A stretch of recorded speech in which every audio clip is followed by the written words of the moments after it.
Samaj party కూటమి సీట్ల పంపకం వార్త వచ్చిన వెంటనే ఢిల్లీ నుంచి ఉటావుటిన ఈడీ అధికారులు వచ్చి ఎమ్మెల్సీ కల్వకుంట్ల కవిత గారిని అరెస్ట్ చేసిందంటే వీళ్ళు ఎంత భయపడుతున్నారో ఒక్కసారి చూడండి.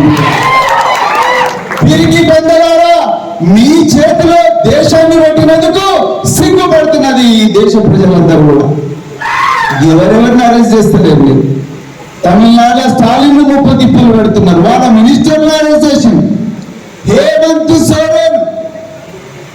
హేమంత్ సోరెన్ ఒక ఆదివాసీ బిడ్డ, జార్ఖండ్ ముఖ్యమంత్రి అయితే, తన సొంత బలంతో ముఖ్యమంత్రి అయితే ఆయనను రాత్రికి అరెస్ట్ చేసిండు. ఆయన ఒక్క మాట అన్నాడు, బిడ్డ మీరు మమ్మల్ని చంపినా మేము లొంగము అన్నాడు. మిత్రులారా, అంత గొప్ప పోరాట యోధుడు హేమంత్ సోరెన్.